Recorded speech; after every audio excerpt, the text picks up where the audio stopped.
I know a lot of people are not designers, honestly, but we model it up. When you see people that make clothes, you feel like they are designers.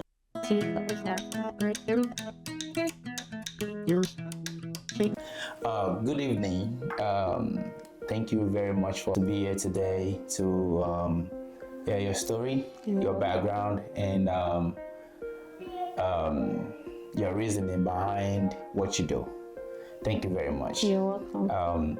Just want to show the appreciation, because not a lot of people see what designers do behind the scene.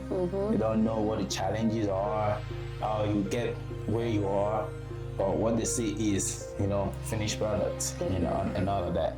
So I have a couple series of questions, to ask you, so we can, so we get to know what you've been through and your progresses. Without further ado, I'm gonna dive into the questions. Okay. When did you first realize that fashion was your calling? Was there a specific moment that sparks the passion? So I would say 2020, I had my first child, my daughter, and as we all know, 2020 was pandemic. It was very tough for everyone.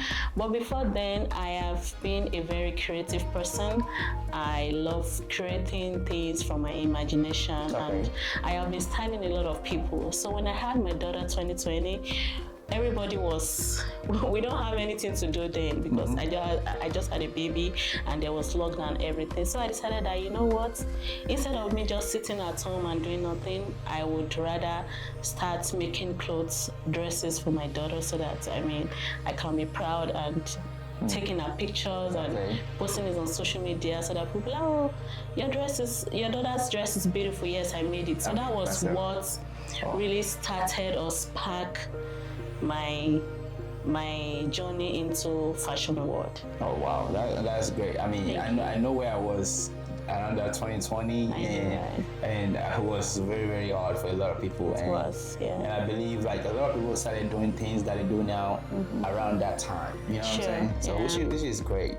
Thank you for that. You're welcome. What was your first experience designing something? I think you kind of like already said something like that, but if you can expatiate on that, like what was your first experience designing something? How did it feel for you to see what you did?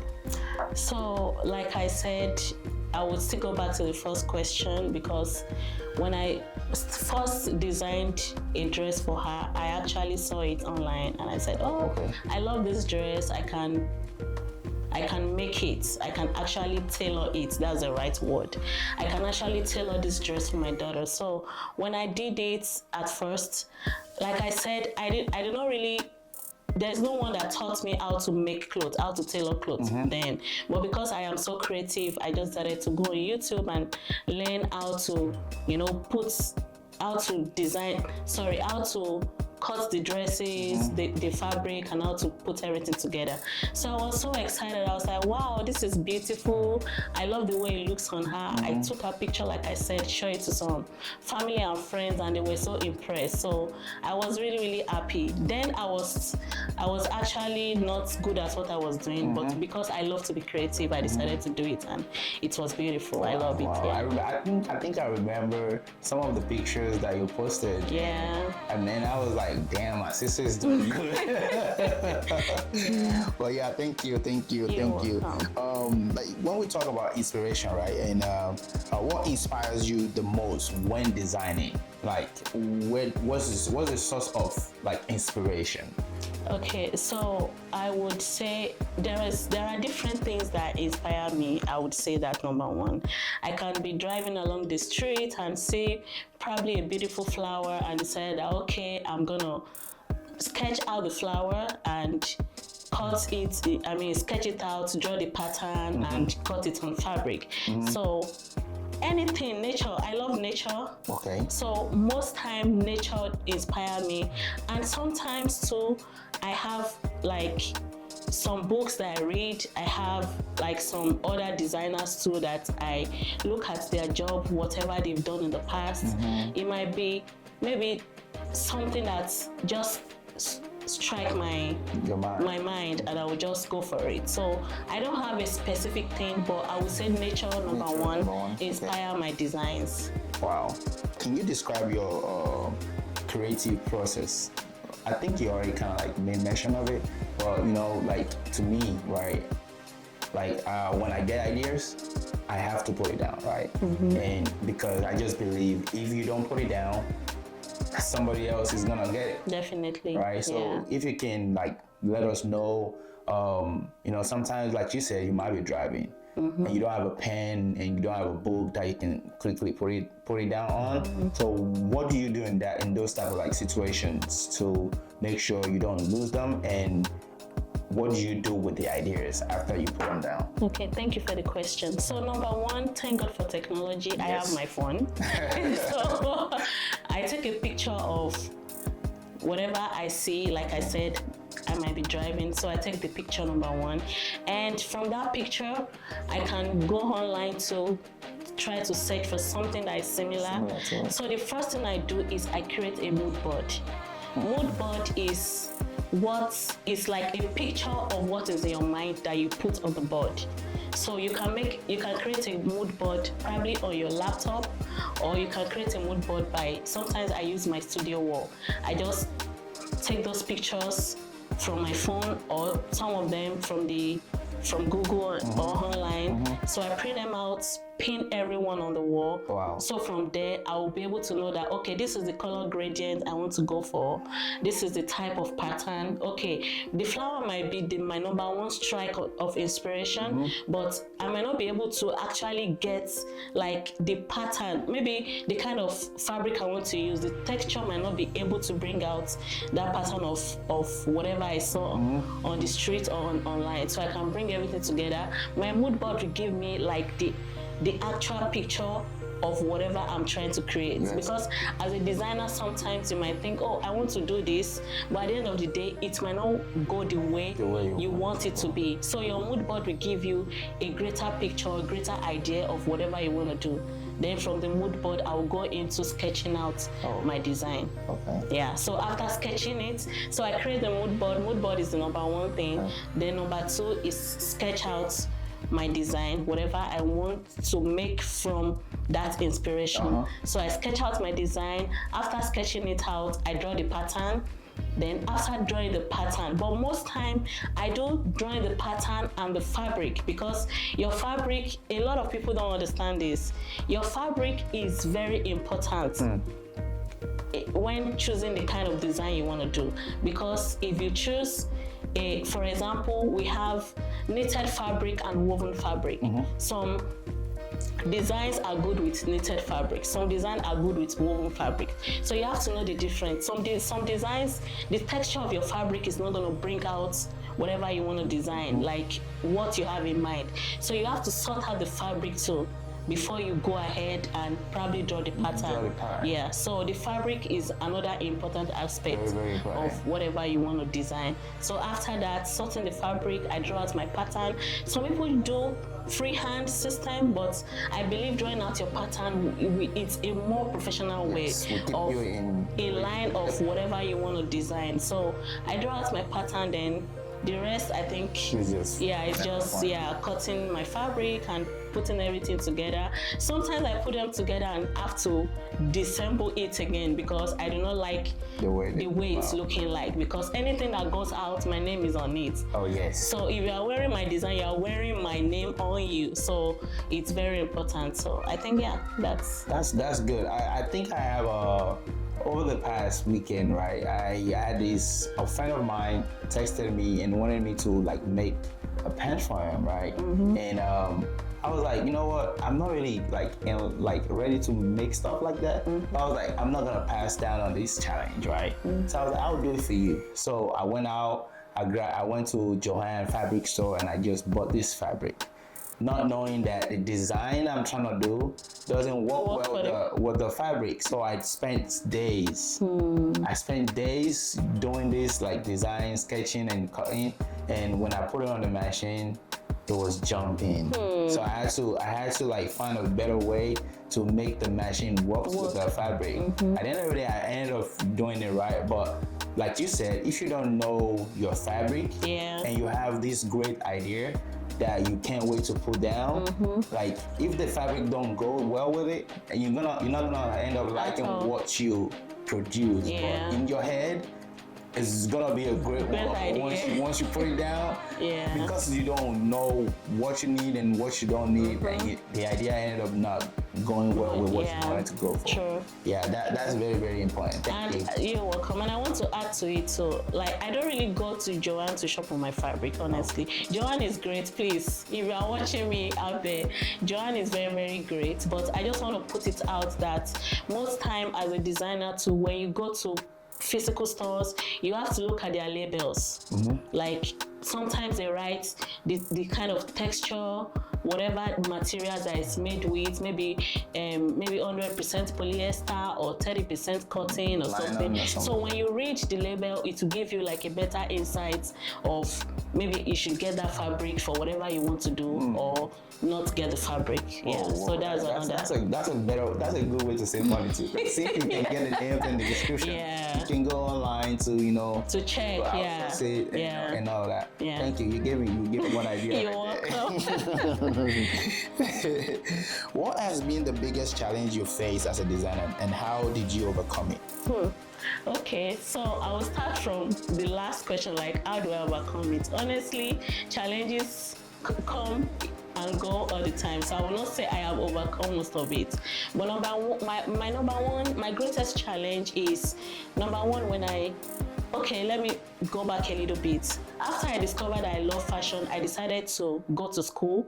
I went to Ball State University to get a degree, a bachelor's degree actually in fashion designing. Okay. So let's put it out there. Then number two, my number one challenge is that people find it difficult to understand whatever I do, especially people from my country, and I don't blame them. People from Nigeria, we are used to, mama, something on the streets makes whatever dress for me at so rate, and I just take my fabric and take it there. So my number one challenge was that people find it difficult, especially people from my country, people from Nigeria, they find it difficult. Even some friends, some family and friends, they find it difficult. They don't want to have anything to do with me because they'll bring their fabric and I'll be like, I'm sorry, I don't take fabric. So that is my number one challenge. People find it difficult to understand what I am doing. They feel like, you are a tailor. I tell them, no, I'm not a tailor. I tailor dresses, but I am a designer. So there is a difference between the two. So that's my number one challenge. People don't really understand what I do as a designer. They feel like they have that notion already that this is how they treat people that make clothes for them, and they want to bring that idea to me. So that's my number one challenge. Yeah, that is my greatest challenge. But right now, people are beginning to understand what I do gradually. And number two is that it's a work in progress, but I am still working on getting out there to meet my target audience, because I have a target audience. I have people that everybody is important, please, but as a designer, you should have people that you want to make clothes for. You should have demographic of people that you want to make clothes for. That's another challenge that I am facing right now, to be able to market myself to my target audience. To be able to be in their faces. I'm really trying. I've been doing a lot of things and doing a lot of connections and all that, but it's still a challenge to me. So I wouldn't say I have overcome that, but I am working on it. It's a work in progress. I feel like on that second challenge that you're talking about, I feel like it's a work in progress. Like you said, you just have to keep doing what you're doing. Make sure your work are great, and make sure you keep passing your name out there. Like you said earlier, technology is really, really, really, really huge. You use what you have and talk to people, and people will talk to people for you and all that. And I know you believe in God, and I believe too. So just put in His hand. Thank you. You're welcome. What does craftsmanship mean to you? So I think we've talked about this earlier, but craftsmanship means a lot to me. Number one, you have to be very creative. Like some designers, I see them. I know a lot of people are not designers, honestly, but we model it up. When you see people that make clothes, you feel like they are designers. So craftsmanship to me is, even if you have a piece, you get a piece of jeans or a piece of dress from the store, you can make it your own. You can buy that and change it to Gloria, for example, or change it to Toby, for example. So that is what craftsmanship means to me. You should be able to bring something out of nothing. Yes. You should be able to, your imagination, okay, I've imagined this thing, even though you cannot make it from scratch, you can put in yourself into that dress that is for someone else. You can, at the end of the day, because this has been a major issue in fashion world, people steal other people's design. But honestly, I don't care giving credit to the original owner. Yes. Yeah, so I will give credit to the original designer, but I can put my own creativity into it to make it different. Yeah, so because like clothes are made for everybody. Definitely. Right? And if you are a person that love to be standing out, like you want to be stand out, yeah, right? And you can buy, like you said, you can buy a pair of jeans and do your own little touch to it. You can add pockets to it. Yeah. You can add zipper to it. You can add embroidery to it. You know what I'm saying? Yeah. That's just what craftsman. Thank you. You're welcome. Where do you see the fashion industry heading in the next 5 to 10 years? And how do you see yourself contributing to that? That's a very great question, and thank you for that question. Honestly, like I usually have this discussion with my fellow designers, and when I was in school, we've had a lot of debates about fashion in the next 5 to 10 years, because a lot of people or a lot of companies, I understand, we are all heading towards making profits in whatever we do. But at the end of the day, we need to consider the modern nature hurts.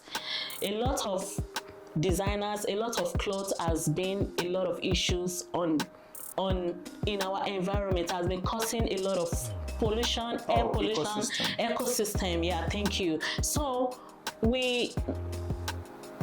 if we are not careful as designers, we'll continue to pollute the earth.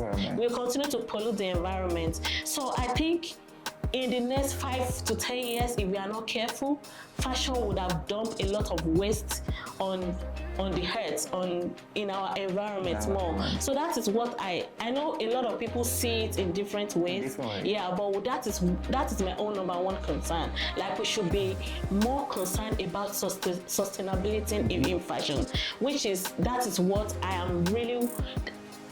I really want to promote right now. Like, as the year goes by, I really want to promote sustainability. Not you wearing a piece of shirt once and just dump it or trade away. Why?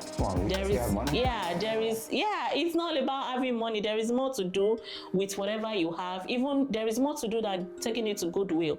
If you don't like your clothes, you can give it to a designer to rebrand it. Yeah, you rebrand it or you remake it. I have helped a lot of people. They are round neck shirts.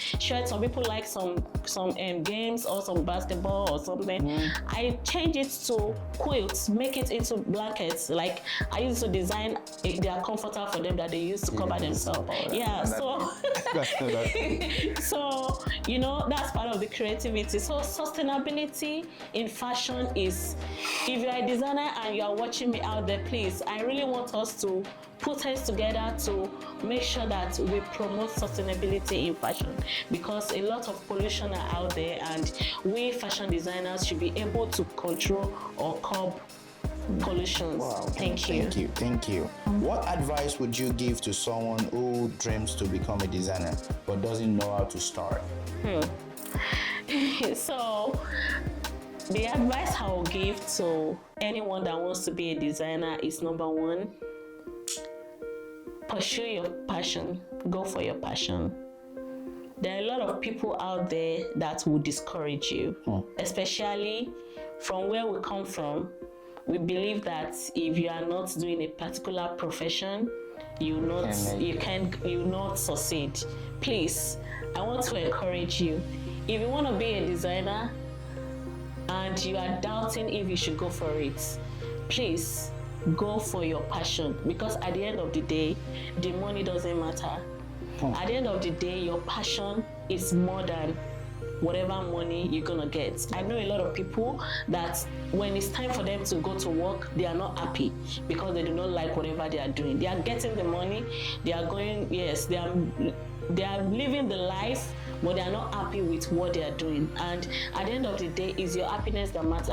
And I tell people too that if you are good at whatever you do, people would find you from any part of the world. People will find you. I know you asked me this question earlier, that what are some of my challenges. I thank God I have 2 kids right now. I'm happy, but like I said, people will find me a lot of places that I cannot go because I have kids. That is part of my challenge.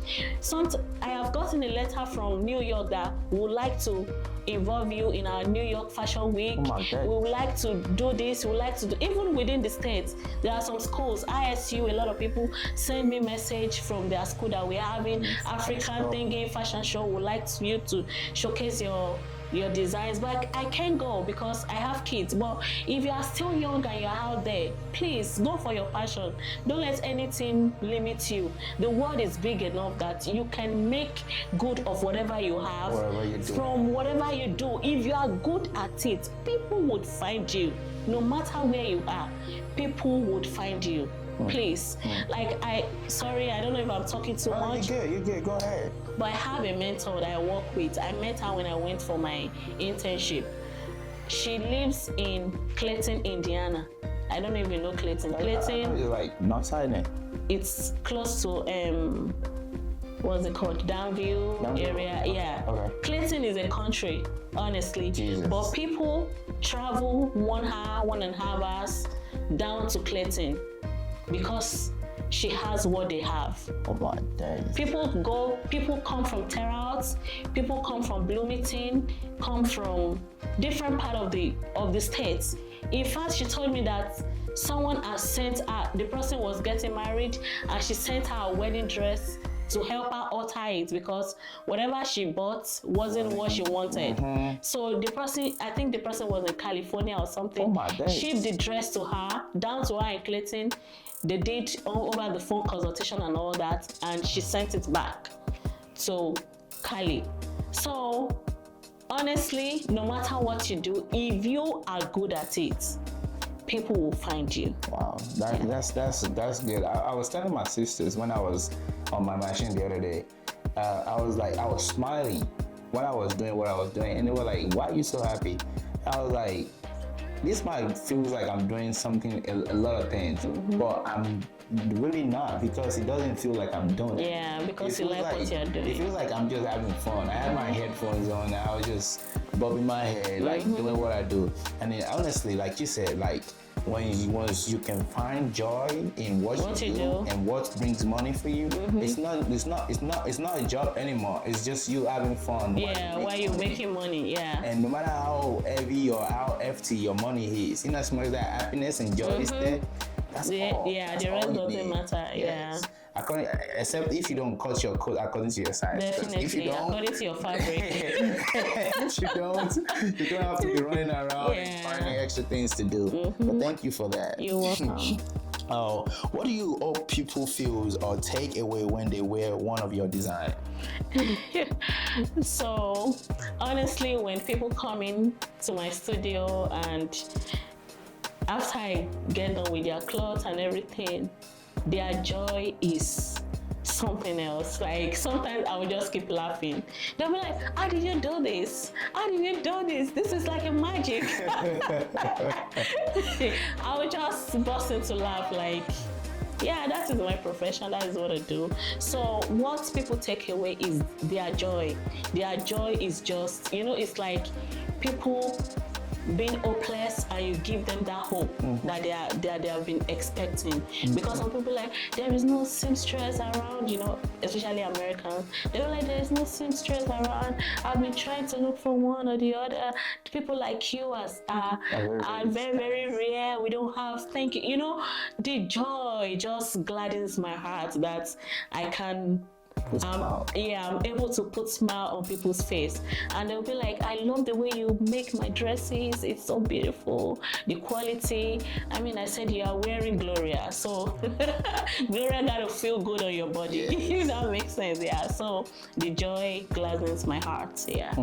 Thank you very much. I have one more question that wasn't part of my script, right? Okay. Which is where do you see your brand going? Let's say 3, 4, 5 years or 10. Where do you see your brand? Okay. Thank you for that question. Where do I want to start from?